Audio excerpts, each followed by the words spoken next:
नमस्ते, आप सभी को स्वागत है एक नए वीडियो में। इस वीडियो में क्लास 12 का वीवीआई ऑब्जेक्टिव क्वेश्चन बताऊंगा और इसमें सिर्फ हिंदी का ऑब्जेक्टिव क्वेश्चन रहेगा। प्लीज़ आप लोग अंत तक जरूर देखें और वीडियो पसंद आएगा तो वीडियो के लाइक और नए तो चैनल को सब्सक्राइब जरूर कीजिए। और एक काफ़ी मस्त क्लास होने वाला है, जो भी स्टूडेंट है अंत तक जरूर देखिएगा और लास्ट में मैं ये जरूर बताइएगा कि टोटल क्वेश्चन में आपको कितना क्वेश्चन सही हुआ। तो चलिए देखते हैं फर्स्ट क्वेश्चन। फर्स्ट क्वेश्चन है, उदय प्रकाश किस पत्रिका का सहायक संपादक थे?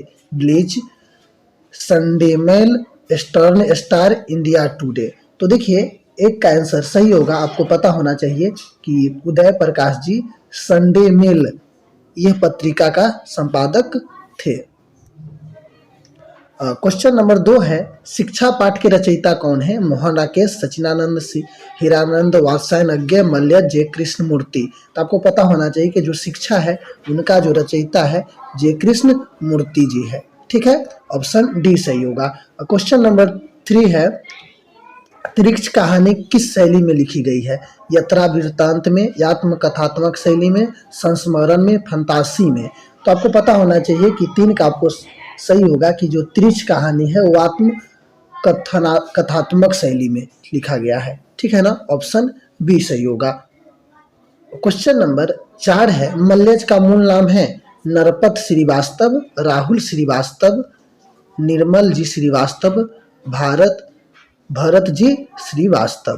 तो आपको पता होना चाहिए कि जो मल्य जी है उनका जो पूरा नाम यानी मूल नाम भारत जी श्रीवास्तव है। ऑप्शन डी सही होगा।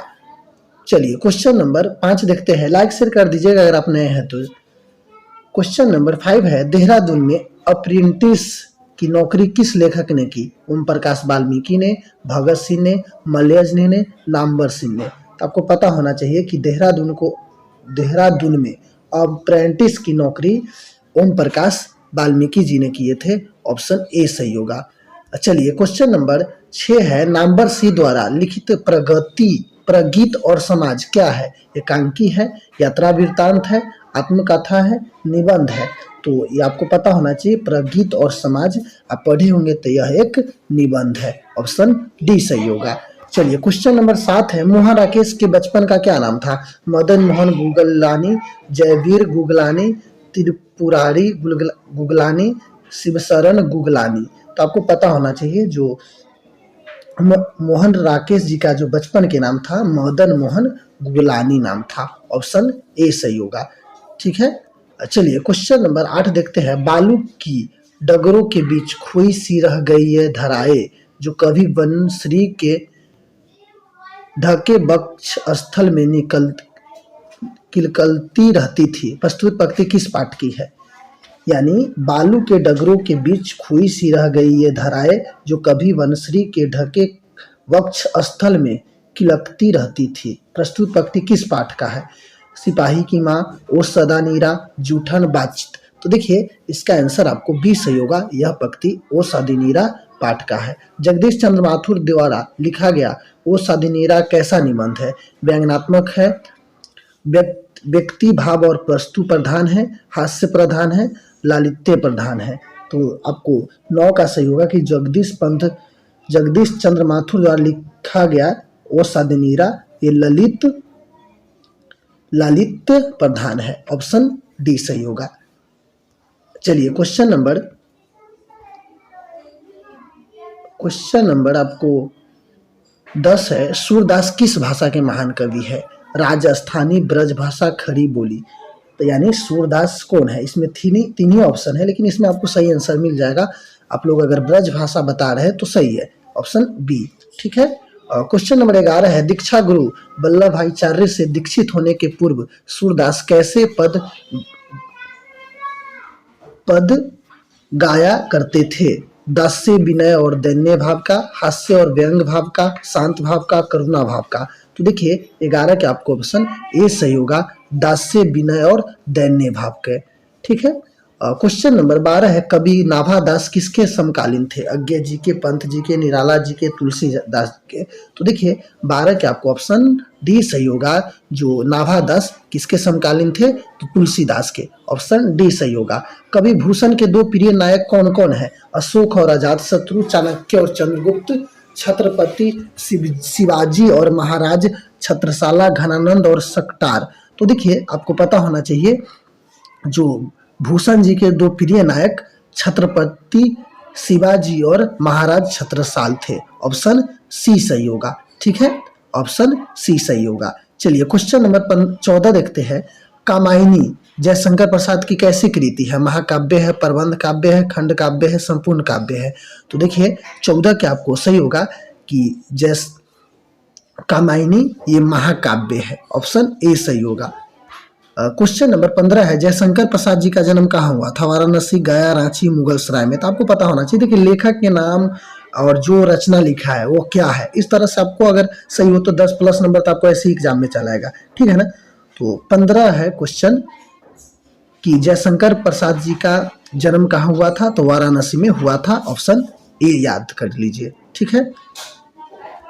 क्वेश्चन नंबर 16 है। प्रतिध्वनित कथा संग्रह किन की रचना है? सुमित्रानंद पंत के, सूर्यकांत त्रिपाठी निराला के, हरिवंश राय बच्चन के, जयशंकर प्रसाद जी का? तो प्रतिध्वनि जो है जयशंकर प्रसाद जी का है। किनका है? जयशंकर प्रसाद जी। ऑप्शन डी सही होगा। 17 क्वेश्चन है। सुभद्रा कुमारी चौहान के जीवन के रूपों के एक ही मूल प्रेरणा, एक ही लक्ष्य, एक ही रंग दिखलाई पड़ता है, वह है पारिवारिक स्वतंत्रता, राष्ट्रीय स्वतंत्रता, सामाजिक स्वतंत्रता, व्यक्तिगत स्वतंत्रता। तो देखिए 17 के आपको सही होगा कि जो सुभद्रा कुमारी है वो राष्ट्रीय स्वतंत्रता दिखाया गया है। ठीक है, ऑप्शन बी सही होगा। क्वेश्चन नंबर 18 है। युवा कवि के रूप में ज्ञानेंद्र पति का उदय कब हुआ? 20वीं सदी के पहली दशक में, 20वीं सदी के दूसरी दशक में, 20वीं सदी के तीसरी दशक में, 20वीं सदी के 8वीं दशक में? तो आपको पता होना चाहिए इसका आंसर सही होगा। ऑप्शन डी 20वीं सदी का 8वीं दशक में। क्वेश्चन नंबर 19 है। प्यारे नन्हे बेटे के शीर्षक कविता किस कविता संकलन से ली गई है? आत्महत्या के विरोध से, और भूरी भूरी खाक धूल से, मुकुल से, वह आदमी नया गरम कोट पहनकर चला गया, विचारों की तरह?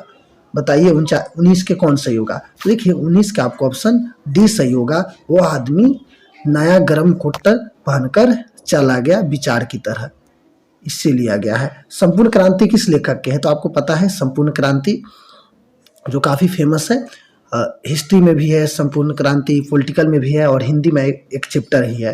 रामधारी सिद्धिनकर, बालकृष्ण भट्ट, चंद्रधर शर्मा गुलेरी जी। आपको इसका ऑप्शन ए ही सही होगा। संपूर्ण क्रांति जयप्रकाश नारायण जी। ठीक है।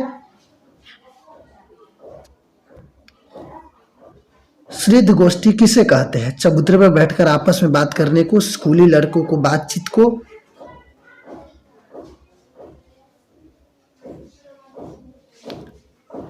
यूरोप के काव्य कला प्रवीण विद्यवन मंडली को, दो बुढ़ियों को बातचीत को? तो देखिए श्रीध गोष्ठी आपको पता होना चाहिए ये यूरोप के काव्य कला प्रवीण विद्यवन मंडली को कहते हैं। ठीक है, ऑप्शन सी सही होगा।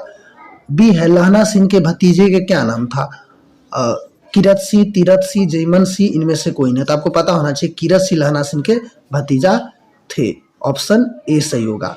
उसने कहा था कहानी में पलटन का विदूषक कौन है? लहना सिंह, बजारा सिंह, हजारा सिंह, कीरत सिंह? तो 23 का आपको पता होगा कि उसने कहा था इसमें पलटन का जो विदूषक कौन था? तो वजीरा सिंह था। ऑप्शन बी सही होगा।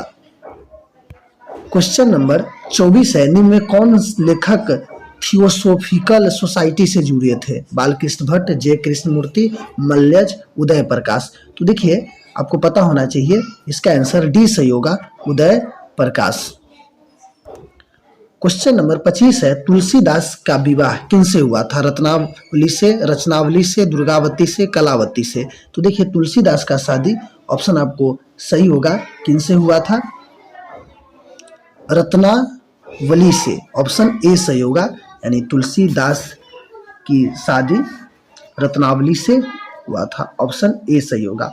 बालकृष्ण भट्ट आप पढ़े होंगे कि बातचीत जिनका लेखक कौन है? बालकृष्ण भट्ट है। प्रारंभ में किस विषय का अध्ययन किया था? विज्ञान, संस्कृत, हिंदी, उर्दू? तो आपको 26 के सही होगा कि बालकृष्ण भट्ट संस्कृत का अध्ययन किया था। ऑप्शन बी सही होगा। लहना सिंह कहाँ का रहने वाला थे? मांझे के, मगरे के, गुरु बाजार के, नगरकोट के? तो 27 का आपको सही होगा कि जो लहना सिंह था वो गुरु बाजार के रहने वाले थे। ठीक है ना। कहाँ के रहने वाले थे? गुरु बाजार के। याद रखिएगा ऑप्शन 62 का कौन होगा? सी सही होगा। ठीक है। क्वेश्चन नंबर है, जयप्रकाश नारायण किस आंदोलन के क्रम में जेल गए थे? नौसैनिक विद्रोह, भंग आंदोलन, सविनय अवज्ञा आंदोलन, चुआड़ आंदोलन। तो देखिए आपको पता होना चाहिए कि जयप्रकाश नारायण सविनय अवज्ञा आंदोलन के समय जेल गए थे। ऑप्शन सी सही होगा। और क्वेश्चन नंबर 28 है, जयप्रकाश नारायण संपूर्ण क्रांति आपको पता है उनका लेखक है जयप्रकाश नारायण जी। इनका मार्क्सवादी कब बने थे? 1922, 1924, 1925, 1926। तो इसका आंसर सही होगा 1922 में बने थे। ठीक है। 30 है, कामनी तो अपनी साथ यामिनी की शांति लाती है, पकती है सिपाही की माँ, रोज जूठन अर्धनारीश्वर। तो आप पढ़े होंगे कि सिपाही की माँ, रोज जूठन, इसमें से कौन है? तो 30 के आपको पता होना चाहिए, इसमें आपको अर्धनारीश्वर ऑप्शन डी सही होगा। तो इसमें मात्र ये 30 क्वेश्चन था और आप हमें बताइए कि टोटल 30 क्वेश्चन में कितना क्वेश्चन आपको सही हुआ, यानी आउट ऑफ 30 क्वेश्चन में कितना सही हुआ। अगर आपको मान लीजिए इसमें 25 प्लस आ रहा है तो आपका स्थिति बेहतर है, और बेहतर से तैयारी कीजिए और कम से कम 30 लाइए। ठीक है। उसके बाद अगर आप नए हैं तो चैनल को सब्सक्राइब जरूर कर लीजिएगा और बेल आइकन प्रेस जरूर कर लीजिएगा, ताकि जब भी मैं क्लास लूँ तो आपको नोटिफिकेशन आसानी से पहुँच जाए। तो चलिए इस क्लास में आप सभी को जुड़ने के लिए बहुत बहुत धन्यवाद। तब तक के लिए इस क्लास को यहीं खत्म करते हैं। जय हिंद, जय भारत।